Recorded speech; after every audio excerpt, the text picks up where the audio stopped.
오늘 주시는 하나님의 말씀은 에베소서 4장 7절에서 16절 말씀입니다.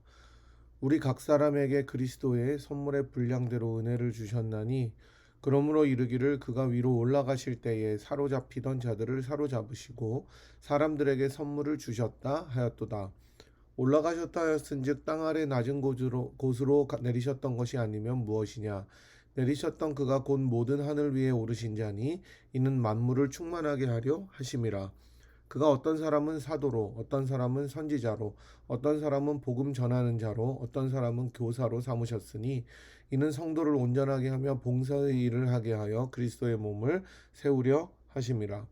우리가 다 하나님의 아들을 믿는 것과 아는 일에 하나가 되어 온전한 사람을 이루어 그리스도의 장성한 분량이 충만한 데까지 이르리니 이는 우리가 이제부터 어린아이가 되지 아니하며 사탄의 속임수와 간사한 유혹에 빠져 온갖 교훈의 풍조에 밀려 요동하지 않게 하려 함이라. 오직 사랑 안에서 참된 것을 하여 범사의 그리스도에까지 자랄지라. 그는 머리니 곧 그리스도라. 그에게서 온몸이 각 마디를 통하여 도움을 받음으로 연결되고 결합하여 각 지체의 분량대로 역사하여 그 몸을 자라게 하며 사랑 안에서 스스로 세우느니라. 아멘. 사랑하는 분일 성도 여러분, 오늘도 주님의 이름으로 문안드립니다. 주님 안에서 사랑과 평안을 전하고요. 좋으신 주님의 은총이 그리고 샬롬과 평강이 우리 모두에게 가득한 예배 시간이 되기를 간절히 축복합니다. 오실 때 어떤 마음으로 오셨든지 어떤 상황으로 오셨든지 예배가 마친 후에 은혜로 가득한 삶이 되어서 하나님께 영광 돌리는 우리 모두가 되기를 원하고 신령과 진리로 예배 드리심으로 한 분 아버지 하나님께 영광을 올려드리는 그러한 귀하고 복된 시간이 되기를 바랍니다. 이번 주에 캘리포니아가 뉴욕을 앞질러서 확진자가 가장 많은 주가 되었다는 소식이 있습니다.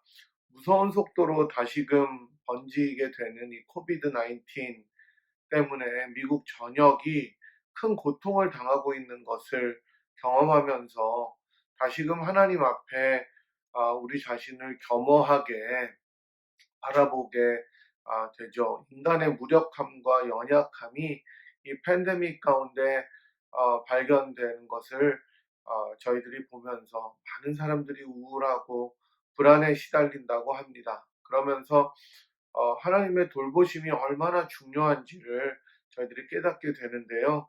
바라기는 하나님께서 하늘을 활짝 열어주시사 은혜와 긍휼을 베풀어 주시고 우리 모두가 다시금 일상으로 돌아가서 정상적인 그런 삶을 살아가듯 그런 역사가 있었으면 좋겠습니다. 우리 모두가 힘을 합하여 그런 기도를 쉬지 않고 드리시는 그런 일들이 있기를 또 소망합니다. 우리는 지난 주일에 에베소서 4장 1절에서 6절을 통해서 하나됨의 길, 하나 되는 길이라는 제목으로 말씀을 살펴보았습니다. 삼위 하나님이 한 분이신 것처럼 교회 역시 하나됨을 힘써서 지켜야 된다고 말씀드렸습니다. 그래서 노력이 필요하다고 말씀드린 것이죠. 그리고 서로 용납함으로써 이 연합함, 하나됨을 이룰 수가 있고요. 그렇게 될 때 하나님의 나라와 교회가 든든하게 서 나가게 될 것임을 저희들이 들었습니다. 그래서 마지막 찬양으로 시온성과 같은 교회 불렀습니다. 우리 개인을 또 우리 가족을 우리 모두를 교회로 부르신 주님 앞에 사랑과 겸손과 온유와 그리고 오래 참음으로 그리고 용납으로 하나 되는 일에 힘써야 한다고 말씀을 드렸습니다. 오늘 이제 본문은 그러한 하나됨의 원칙을 설명한 후에 바울이 구체적인 예를 드는 첫 번째 부분이 되겠습니다. 바울은 이제 하나됨이 적용되어야 하는 곳 중에 가장 중요하다고 생각하는 그곳, 교회에 대해서 이야기합니다. 지난주에 말씀드린 다양성 가운데 하나됨이라는 원칙, 즉 삼위 하나님께서 소유하신 속성을 그 교회가 닮아야 하는 닮아야 한다는 그러한 원칙 가운데 그것을 교인들이 명심하기를 원하면서 바울은 말씀을 계속해서 이어가고 있는 것입니다. 오늘 본문에서 교회에 대해 바울은 크게 두 가지를 말하고 있는데, 하나는 교회 내에 은사와 직분들이 어떻게 사용되고 기능해야 하는가에 대한 것이고, 또 다른 하나는 우리가 잘 아는 말로 설명을 드린다면 교회의 성장은 어떻게 이루어지는가, 즉 교회 성장의 원리에 대해서 보여주고 있습니다. 먼저 첫 번째 그 포인트부터 말씀드리도록 하겠습니다. 먼저 바울이 중점을 두고 말하는 교회는 각종 은사가 정말 다양하게 펼쳐지는 장입니다.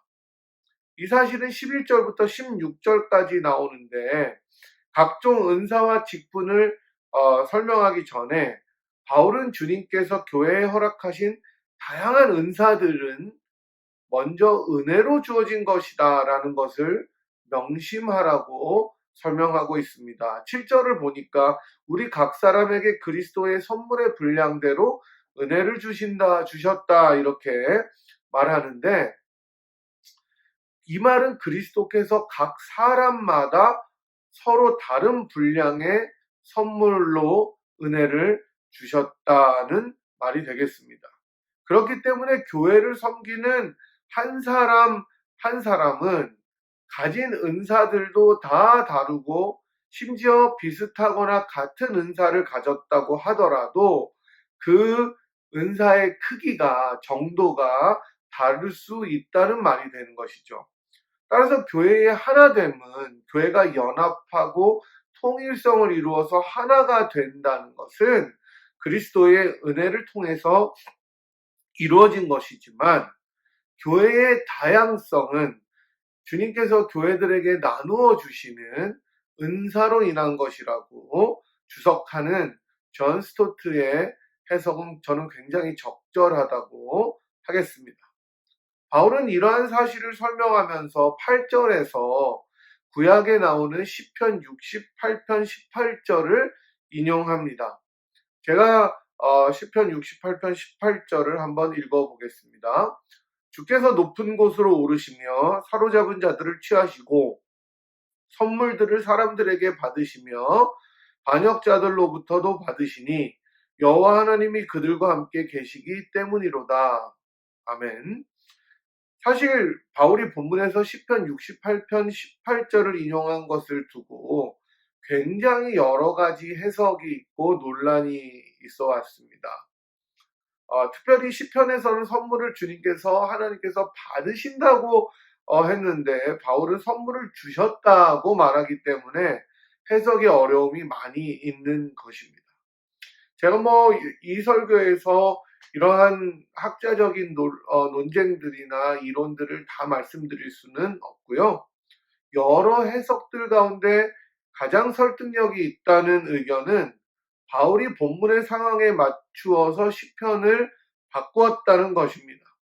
이러한 변형은 신약의 저자들이 종종 했던 해석의 기법이기도 했습니다.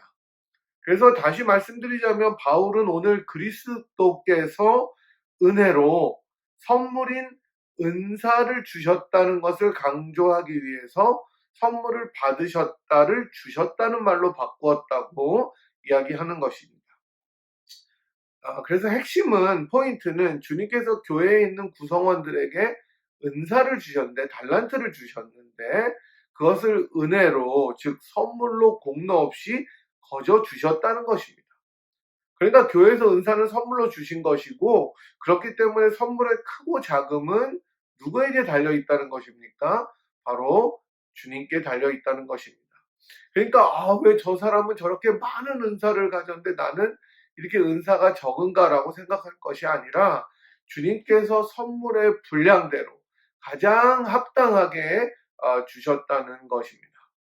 저는 사실 이 말씀을 들으면서 저도 사실은 하나님께서 허락하여 주신 은사가 많이 있다고 생각합니다. 여러분들도 그렇게 생각하실 텐데요.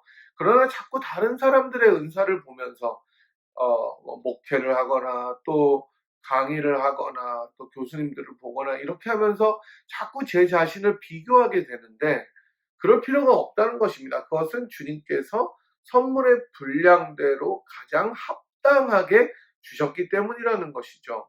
우리 모두가 이런 사실을 기억할 때 자신의 은사에 대해서 감사하는 마음이 일어날 거라고 저는 생각합니다.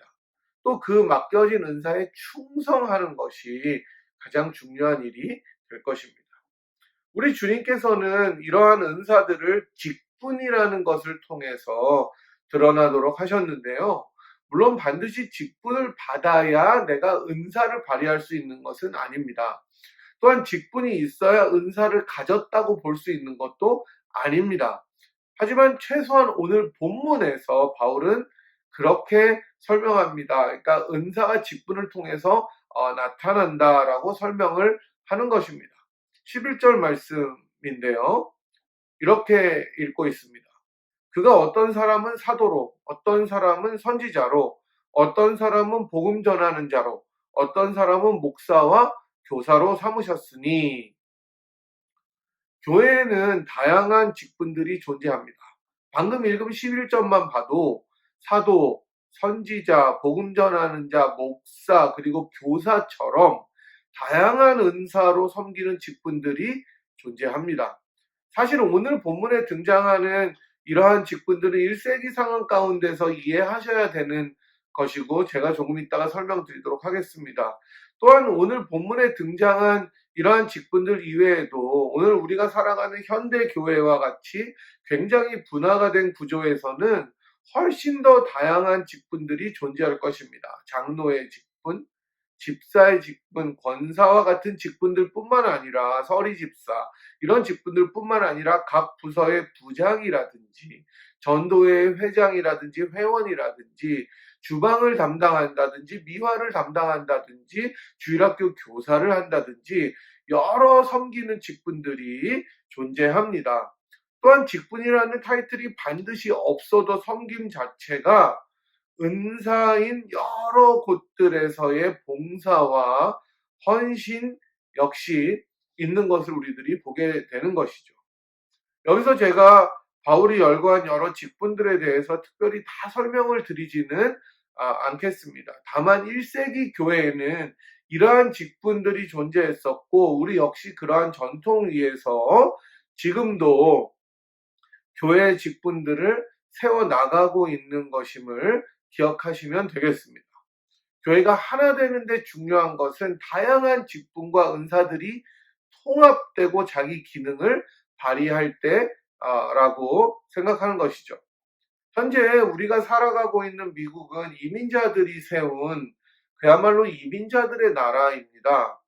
원주민인 인디언들을 강제로 몰아내고 세운 나라인 동시에 그렇기 때문에 여러 민족들이 몰려들어서 그야말로 우리가 멜팅팟, 즉 용광로라고 부르는 많은 인종들이 섞여서 융화되고 통합되어 살아가는 나라입니다. 그래서 미국을 이민자의 나라라고 부르고 멜팅팟이라고 부르는 것이죠.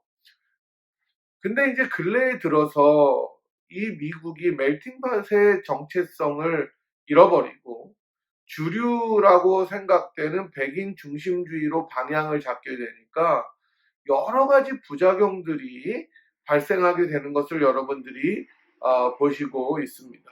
지금 온 미국을 휩쓸고 있는 BLM, 즉 Black Lives Matter라는 운동도 결국은 다양성을 무시하고 획일성만을 강조하게 된 비참한 결과에 대한 반작용이라고 생각합니다.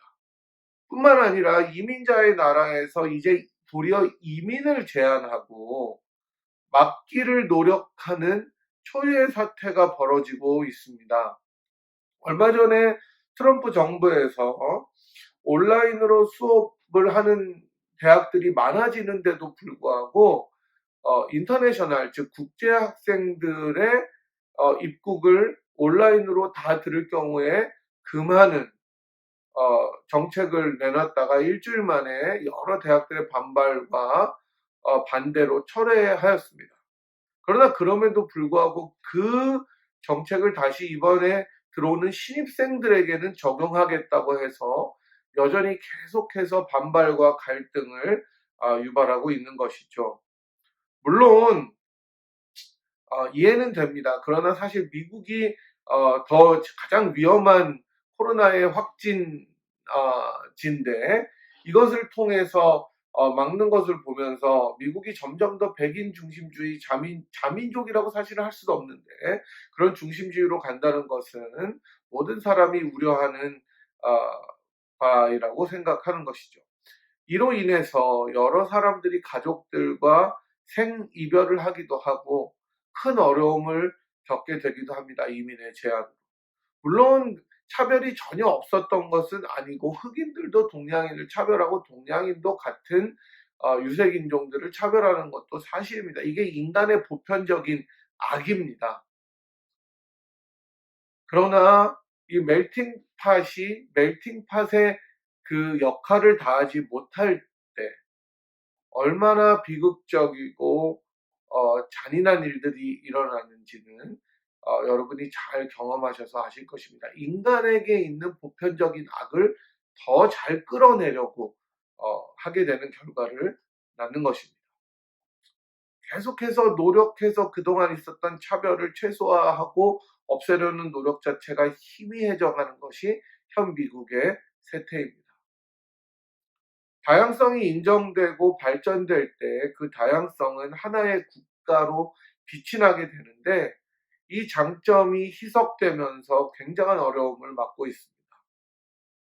사회학의 이론 중에 구조기능주의라는 이론이 있습니다. 기능주의라고도 하는데 펑셔널리즘이라는 이론이 있는데요. 이것은 그러니까 사회를 이루고 있는 여러 각 부분들이 자기의 기능을 충실하게 수행할 때 사회가 안정적으로 구조적으로 잘 발전한다는 이론입니다. 이와 반대되는 이론은 갈등주의인데 서로 두 세력이 갈등하면서 정반합의 변증법적인 발전을 해나간다는 이론이죠. 어쨌든 미국은 이 펑셔널리즘, 기능주의를 발전시키면서 자라왔던 나라였고 이러한 이론은 어떤 면에서 보면 오늘 본문과도 연결될 수 있는 것이라고 생각합니다. 어쨌든 교회는 각 부분들이, 각 파트들이 각기 다른 은사를 가진 직분과 기능들이 연합해서 다양성 가운데 일치를 이루는 것입니다. 여러분들이 자동차를 보십시오. 바퀴가 있고 핸들이 있고 엔진이 있고 오일들이 있고 여러 벨트들이 있는 것을 보시지 않습니까? 실린더가 있고. 근데 그것이 어느 한 곳이 고장나면 뭐가 샌다든지 부러졌다든지 깨졌다든지 하면 체크 엔진 등이 들어올 뿐만 아니라 자동차 자체가 전혀 순기능을, 즉 기능을 잘하지 못하는 것을 여러분들이 보시지 않습니까? 그래서 미케닉에 갖다 맡겨야 그 문제점을 해결하기도 하고 때로는 차를 폐차시켜야 될 위기에도 처할 수가 있는 것을 경험하셨을 것입니다. 이 모든 파트들이 다 잘 맞춰서 돌아간다는 것이 얼마나 중요한지는 우리 생활 속에서도 찾아볼 수가 있는 것이죠. 나라도 마찬가지고 교회도 마찬가지고 심지어 가족도 마찬가지입니다. 아버지가 아버지의 역할을 다하지 못할 때, 엄마가 엄마의 역할을 다 수행하지 못할 때, 자녀가 자녀의 본분을 망각할 때 그 가정은 굉장히 위기에 처하게 되는 것을 보게 됩니다. 그래서 교회도 마찬가지입니다. 오늘 본문에 등장하는 각 직분들은 정말 다양성을 가지고 있습니다. 먼저 사도는 여러분들이 잘 아시다시피 주님께서 정하셔서 어포인트 하셔서 보냄받은 자들입니다. 여기서는 주님께서 직접 택하셔서 보냄을 받은 사람들인 동시에 그리스도의 부활의 증인이어야 되는 사람들입니다. 당연히 12제자들을 포함해서 바울이 속하는 그룹이기 때문에 현재는 존재하지 않는 그룹이죠. 그 다음으로 선지자가 등장하는데 이 직분 역시 현대에 존재하지 않는다고 보는 것이 타당합니다. 사도들과 선지자들의 터 위에 교회가 세워진다고 성경에서 말하는 것으로 보아서 이 두 직분 즉 사도와 선지자는 오늘날에는 존재하지 않는 직분이죠. 주님께서 교회의 기초를 놓으시기 위해서 허락하셨던 직분이었고 이 직분은 사실 1세기 교회에서는 상당히 권위를 지닌 중요한 직분이었습니다.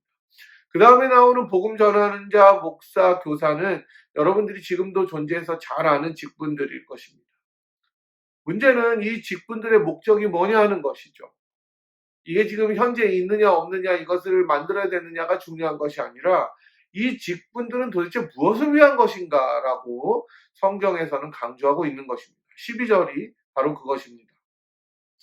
성도를 온전하게 해서 봉사의 일을 하게 하고 그리스도의 몸을 세우려 하심이라. 아멘. 그렇습니다, 여러분. 주께서 은혜의 선물로 각 사람에게 은사에 맞도록 직분을 허락하신 이유는 그 직분으로 내가 이 직분을 자랑하거나 다른 사람과 비교해서 우월감을 느끼고 열등감을 느끼게 하려는 것이 아니라 바로 명확한 목적을 가지고 있는데 그것은 크게 두 가지라는 것입니다. 첫 번째는 성도를 온전하게 해서 봉사의 일을 하도록 하는 것이고 두 번째는 그리스도의 몸을 세우는 것입니다. 첫 번째 기능이 성도를 온전하게 하여 봉사의 일을 하게 한다라고 우리말 번역은 나와 있는데 조금 더 정확하게 번역을 해보자면 사역을 위해서 work for ministry를 위해서 성도들을 무장시킨다, equip한다라고 나와 있습니다. 훨씬 더 적극적인 일입니다. 우리말은 굉장히 해석을 많이 담아서 낸 번역인데요. 사실 오늘 본문에 등장하는 직분들은 현대교회의 직분으로 굳이 말하자면 목사를 일컫습니다. 좀 더 확대하면 선교사까지 나가기도 할 것입니다. 그러니까 이렇게 말씀 사역을 하는 자들의 주된 목적은 성도를 온전하게 해서 무장시켜서 봉사의 일을 하도록, 즉 성도들을 준비시키고 무장시켜서 사역을 잘할 수 있도록 해주는 것입니다.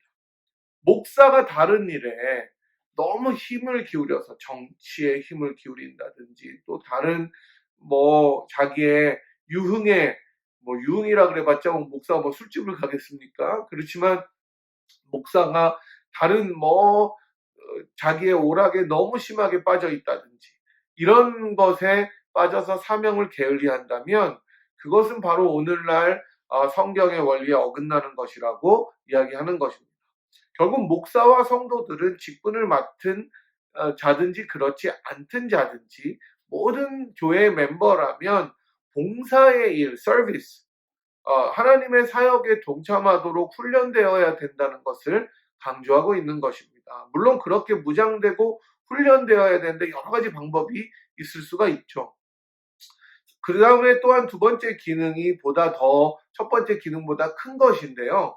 결국 그리스도의 몸인 교회를 세우는데 그 목적이 있다는 것입니다. 봉사의 일을 하는 이유가 무엇입니까? 내 이름을 내기 위해서가 아닙니다. 다른 사람들에게 내 존재감을 부각시키려고 하는 것도 아닙니다. 또 나의 정체성을 찾기 위해서 하는 것도 아닙니다. 결국 가장 큰 목적은 그리스도의 몸인 교회를 세우는데 그 목적이 있는 것입니다. 결국 온 성도들이 한 마음이 되어 봉사일을 잘 하도록 무장되어질 때 그리스도의 몸인 교회는 든든하게 서나가게 되는 것이죠. 성도들은 이 일을 하나가 되어서 그리스도의 장성한 분량이 충만한 데까지 이르도록 해나가야 한다고 말씀은 가르치고 있습니다. 여러분 지금 벌써 팬데믹으로 우리가 예배를 못 드린 지, 그러니까 예배를 모여서 드리지 못한 지 몇 달이 되어가고 있습니다. 참 안타까운 마음입니다. 서로 얼굴을 보고 또 담소도 나누고 친교도 하고 함께 찬양하고 함께 기도하는 그 예배 자리가 참 그리운 지금 시절인데요. 이 위기의 시절을 여러분 보내시고 계십니다. 그러면서 여러분 한 가지 느껴지는 것이 분명히 있으실 텐데 얼마나 이 봉사일, 교회를 세워나가고 함께 동역해서 내가 섬기는 일, 이 교회에 대한 사역이 얼마나 귀한 일인지를 아마 깨달으셨을 거라고 생각합니다. 참 내가 이전에 나와서 봉사하고 뭔가 섬길 때는 힘든 적도 있고 귀찮은 적도 있고 이거 어떻게 하면 좀 하루 한 주 쉬어볼까 하는 생각도 솔직히 있으셨을 것입니다. 그러나 이렇게 계속 위기가 계속되면서 자택에 계속 집거하게 되면서 우리들 마음속에서 이 교회를 좀 섬기고 싶은 마음이 계속 일어나는 것을 보게 되는 것이죠. 제가 이전에도 한번 말씀드렸는데 어느 집사님께서 이게 우리가 교회 건물을 나와서 이렇게 예배를 드리다 보니까 그때는 예배를 모여서 드릴 때인데도 그러셨어. 얼마나 막 섬겼던 신나게 섬겼던 그 시절들이 그리웠는지 모른다고 말씀하신 걸 보면서 역시 교인은 신자는 은사를 가진 대로 직분이 있든 없든 섬길 때 신자의 정체성을 찾아갈 수 있다는 것을 느끼게 되는 것입니다. 여러분 요즘 세대는 될 수 있으면 섬기려고 하지 않습니다. 그냥 교회를 왔다가 가고 싶어 합니다. 섬기다가도 될 수 있으면 발을 빼려고 합니다. 왜냐하면 귀찮기 때문이에요. 그리고 내 시간을 컨트롤할 수 없기 때문이에요. 그러나 여러분, 교회는 여러분들의 섬김을, 여러분들의 봉사를 필요로 합니다. 이제 다 재개되어 다시 정상으로 돌아오거든 여러분 다시 힘껏 섬기십시오. 그 하나님께서 주신 은사를 내 땅에 묻어두는 그러한 종처럼 한 달란트 받은 종처럼 묻어두지 마시고 그 달란트들을 다 캐내어서 어, 운영하시고 주님을 위해서 아낌없이 쓰는 그런 여러분들이 되시기를 바랍니다. 이제 바울은 교회가 어떻게 성장하고 자라가는지에 대해서 그러한 원리를 15절과 16절에서 말씀하고 있습니다. 함께 읽어볼까요? 오직 사랑 안에서 참된 것을 하여 그에게까지 자랄지라.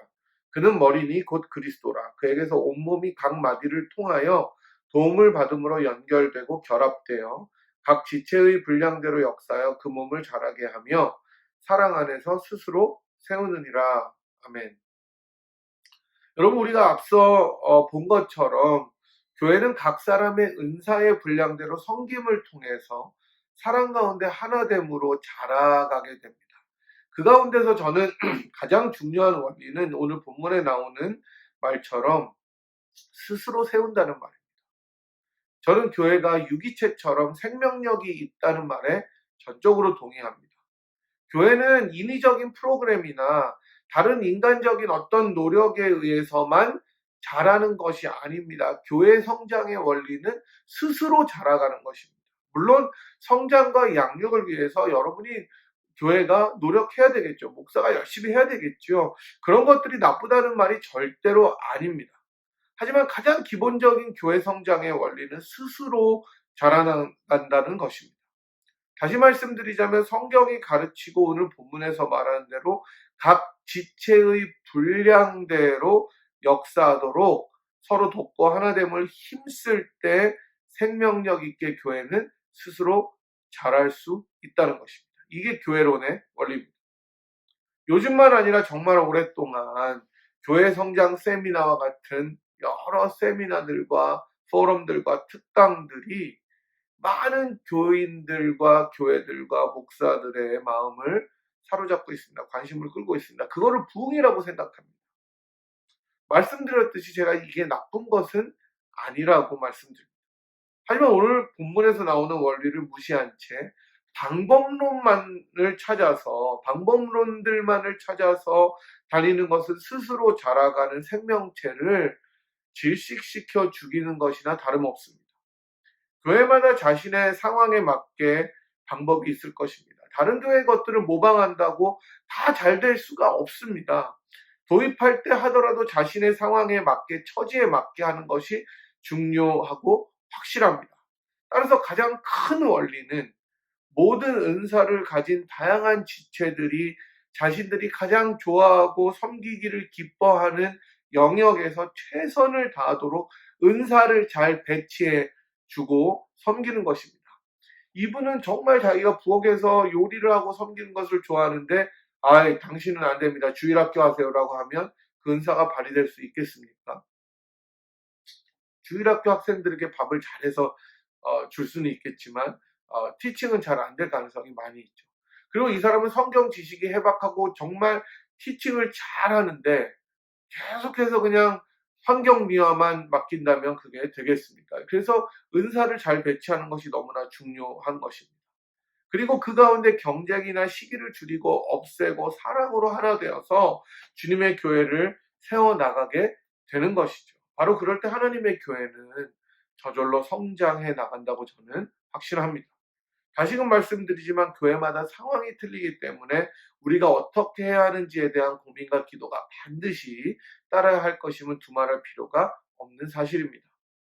여러분 이제 말씀을 맺도록 하겠습니다. 오늘 본문을 통해서 바울은 주님께서 은혜로 각 사람들에게 은사와 직분을 주신 이유는 모든 교회의 성도들로 하여금 주님의 사역을 잘 감당하도록 무장해서 그리스도의 몸인 교회를 세우는 데 그 목적이 있다고 이야기합니다. 그래서 에베소서의 교회로는 한마디로 하나됨이라고 이야기할 수 있는데 그 하나됨은 서로 다름, 즉 다양성 가운데 더욱 빛을 발하게 되는 것입니다. 이 봉사일을 잘하는 것. 이게 꼭 교회만을 섬기라고 하는 것은 물론 아닐 수도 있겠지만 지금 교회의 컨텍스트에서 이야기하기 때문에 여러분 생각해 보시기 바랍니다. 지금 코로나로 힘든 이 상황에서 내가 교회를 위해서 내 은사로 섬길 수 있는 것은 무엇이 있겠는지 생각해 보시고 실천해 보십시오.